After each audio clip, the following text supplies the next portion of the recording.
Ha? Sige. Sige. Baka ikaw ang niluluto hotdog eh. Parang sa isang hotdog lang, gaganunin mo. Eh, ikaw ang niluluto eh. Naguhin niya ako sa'yo eh. Lumabas kayo lahat. Eh, hindi ah. Balinin mo to. Magalakan. Kung yung magamit yan, ngayon ah. Meron po kasing nakarating sa amin na balita na ito pong si Mr. Timmy Tan ay nagsampara po ng kaso laban sa inyo sa NBI sa kasong cyber libel. Babakapang kita, ma'am, doon po sa kaso na grave threat na isasampa mo. At kapag kayo po dinimanda naman ng cyber libel, ako pa rin po babakap sa inyo. Thank you po, Idol.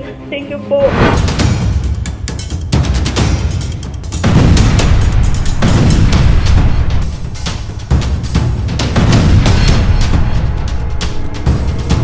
Huwag ka mag-alala dahil nakita mo naman, full support ako sa iyo. Andito ako ngayon, nag-absent ako sa work para ipakita sa iyo na seryoso talaga ako. Kayang-kaya, sobra pa sa kaya. Pinakakaya sa lahat ng kaya kung pag-uusapan ng legal battle kahit saan tayo makarating.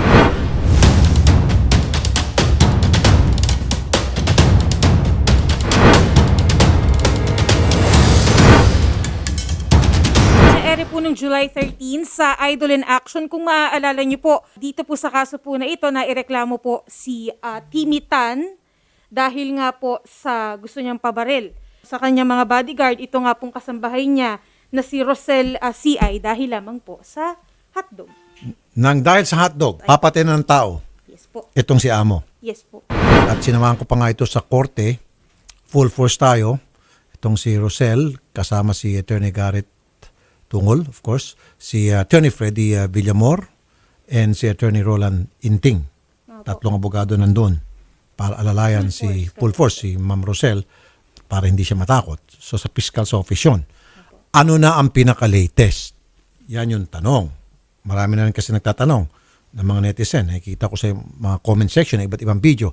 Ito po, dahil po sa inyong request, ito po, tiyempo naman, few days ago, meron pong lumabas na dokumento tungkol sa kasong ito. Attorney Freddy Villamor, magandang hapon sa iyo, Attorney Villamor. Magandang hapon sa iyo, Idol. Anong latest dito sa kaso ni Timmy Tan? Well, just recently po, nakatanggap po kami ng order from the Metropolitan Trial Court of San Juan na yung pong kaso ay naisampa na sa korte. Yung pong isinampa nating kasong grave threat sa Prosecutor's Office ng San Juan ay nabigyan po ng probable cause at naisampa na po sa korte yung pong kaso for grave threat.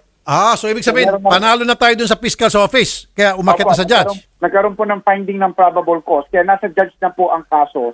Kaya nakaset na po for arraignment and preliminary conference on September 17 at 10:30 ng umaga. September Via 17. video conference. May lumabas ba ng warrant? Palagay ko po may lumabas ng warrant dito at nagpiyansa na sila. Kaya naiset na po ito for arraignment at preliminary conference. So ibig sabihin, agad-agad nakapag, piyansa. Mari nakapagpiyansa na po siya, Idol Rafi. Baka meron siyang abogado na walang ginawa kundi nakatutok lang sa opisina ni Piskal. Maaari pong ganon o di kaya nakatanggap na rin sila ng kopya ng resolution ng fiscal at nakita nilang naisampa sa korte, maaaring nag-post na sila ng bail. Okay. Sinong judge may hawak sa kaso? Ang pangalan po ng judge ay si Judge Marianito C. Santos, Metropolitan Trial Court of San Juan, Branch 57. Yung hearing ay kailan ulit? September 17 po at 10:30 ng umaga via video conference hearing. Video conference lang. Opo. So hindi kailangan pumunta ni Ma'am Rosel? Ay hindi po, kasi nga po, alam, may mga protocols tayong sinusunod, lalo na sa courts ng Metro Manila. Medyo mahigpit sila, kaya pinagbabawal pa po ang in-person o pupunta mismo doon sa hearing. Okay, so arraignment kay Timmy Tan yun, pero pwedeng manood tayo para malaman natin yung proceeding, paano yung nangyari sa arraignment. Well, pwede na lang po kami mag-update kasi ang padadalan lang po ng link para sa video hearing ay yung mga abogado at yung mga parties mismo. So ibig sabihin, mapapadalhan kayo, Attorney Kasi Villamor? po, mapapadalan po kami ng link para sa video hearing para makapag-participate kami sa hearing. Pakikwento sa amin, anong nangyari sa arraignment? Ano yung prosesong yon? Diyan po yung prosesong babasahan ng demanda yung akusado at doon yung sasabihin kung siya pa ay guilty or not guilty doon sa kasong isinampalaban sa kanya. Tatanungin po siya ng clerk of court, ng branch clerk of court na magbabasa ng sakdal sa kanya kung siya ba, kung ano magiging kanyang plea, kung guilty ba o not.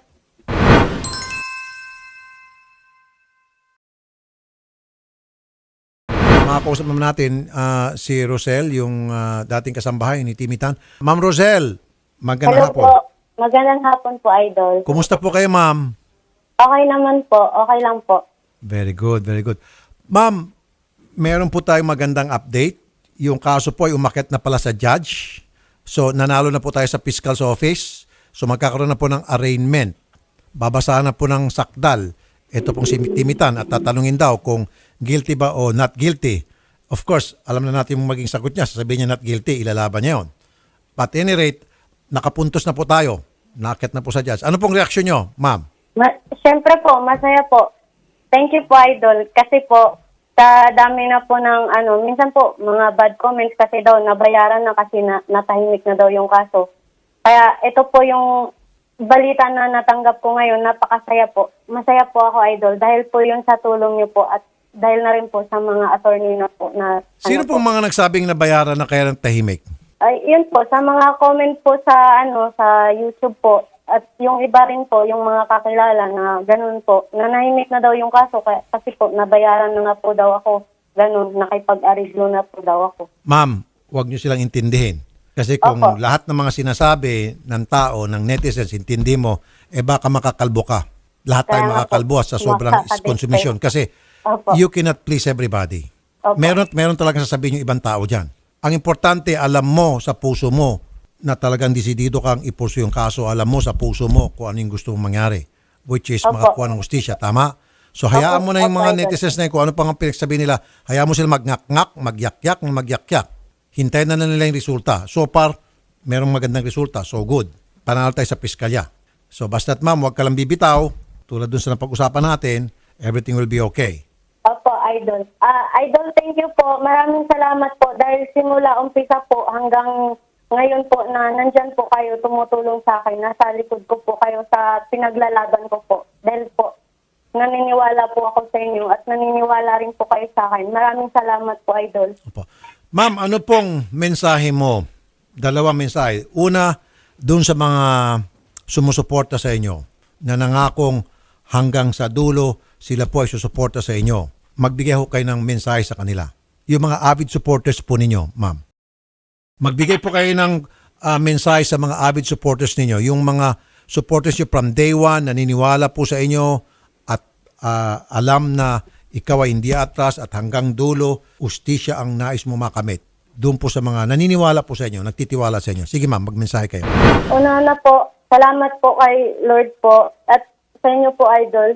Dahil po na sa pinaglalaban ko po, andyan po kayo, naniniwala po kayo sa akin. At saka pangalawa po sa mga netizen, naniniwala hanggang ngayon, sumusuporta po, nagme-message po ng magaganda po sa akin. At kahit di ko po kayo kilala, maraming salamat po sa inyo dahil naniniwala po kayo sa akin na hanggang dulo po tayo, lalaban po ako.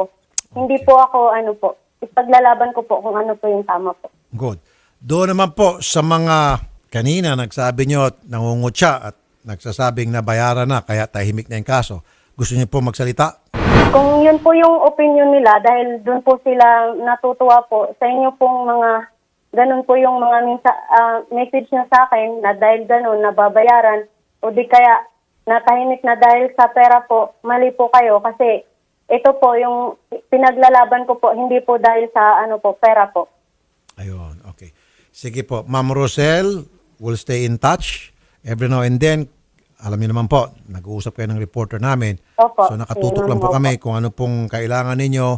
Anything talaga, anything. Sabihin nyo lang po sa amin, total may numero naman kayo sa reporter namin, 2 reporter. Sila po ang bahala sa lahat ng pangangailangan nyo. Okay, ma'am?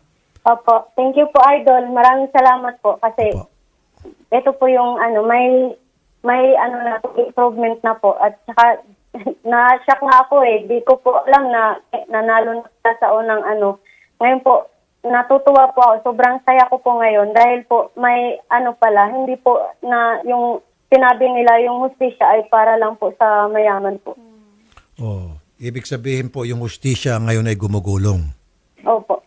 Okay? So, hindi sa lahat ng oras yung hustisya ay hindi patas. Wala ko na patas pa rin yung hustisya sa atin sa Pilipinas. Merong konting problema here and there, pero hindi naman all the time. In this case, nanaig yung hustisya. Naka-escort po. tayo 1. After sa... Dahil po yun sa inyo, Idol. Maraming salamat po. At dahil din po sa inyo yan, ma'am, kasi kayo po ay naninindigan, sabi nyo nga, may nag-offer sa inyo sa barangay, tinabla nyo, kasi kung hindi nyo tinabla yon, doon pa lang, nag-give up ka na, hindi na tayo nag-uusap. Opo, Idol. Di ba, ma'am? Okay. Opo. At mabilis po, mama, yung paggulong ng kaso, ang bilis. To Oo think nga na po eh. bilyonaryong One kalaban lang. po natin. B as in Opo. B, baboy, bilyonar.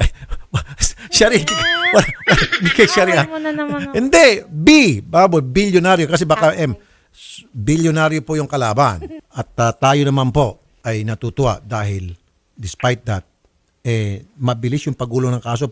Parang katulad din kay, kay Nuesca. Ang bilis, Ang bilis ng mga kaso ngayon.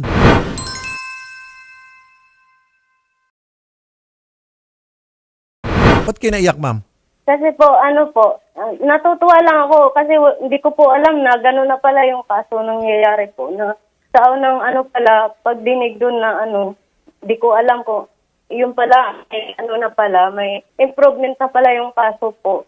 Okay. Dahil sa dami ng mga negative na mga sinasabi, hindi po ako nagpapaano doon. Pero ngayon natutuwa po ako, test of joy lang po ito, Idol. Kung ano man pong kailangan ninyo, anything, wag ko kayo magdalawang isip, sabihin niyo po sa mga reporter namin, darating at kami, at darating po lahat ng klaseng tulong o anumang klaseng bagay na gusto mo. Okay? Okay po, Idol. Thank you po. Thank you, ma'am. Ingat po kayo, ma'am. God bless po. Thank you po. Thank you po, Idol. God bless po sa inyo. Attorney Villamor. Yes, sir. Okay, napapansin ko ang bibilis ng mga kaso natin ngayon. Nung kay Nuesca, ang bilis. Okay? Well, Ngayon naman, itong kay Timitan, mas mabilis. Well, ang unang-una po, malaking bagay siyempre ang pagsubaybay ng ating mga netizens sa mga updates ng kaso. At ang mga kinauukulan ay siyempre nasa consciousness nila yan at alam nila na kailangan din talaga na may mga nagsusubaybay na publiko. Isa pa, talagang gano'n naman po talaga siguro sa napapanahon ngayon na napapabilis sa mga kaso kasi nga po may mga in-implement na pagbabago ang Supreme Court sa mga proseso ng kaso kaya napapabilis din. So, kay maaari pong let's give also credit to the new administration of the judiciary at napapabilis po ang mga kaso dahil sa mga ini-implement nila mga pagbabago sa ating mga proseso. Ayun. Kung kailan pa yung COVID, lalong bumilis ang mga kaso, paggulo ng mga kaso.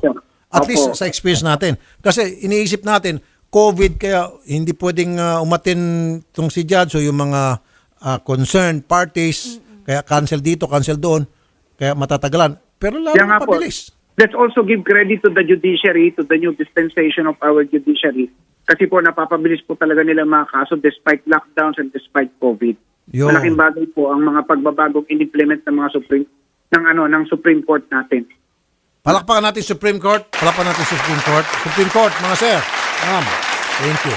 Sige, Attorney Freddy Villamor, maraming salamat sa iyo at salamat din kay Attorney Roland Inting, maging kay Attorney Gary Tungol. Thank you sa inyong lahat. Thank you, Thank you, Attorney Idol. Villamor. Okay. Score 1. Score 2. Coming up. Anyway, maging proseso naman yan. Nanalo tayo sa MTC. Sunod niyan, pwede pa naman siya mag-apila. Tinatawag na CA, Court of Appeals. And then, last stop, Supreme Court. Kung panalo tayo sa 1, 2, 3, usually Supreme Court, hindi na binabago yan sa aking karanasan. Opo. Sasabihin ng Supreme Court, okay, sige, sasang-ayon na lang kami kung ano sinabi ng MTC, nung Court of Appeals, sang-ayon na rin kami.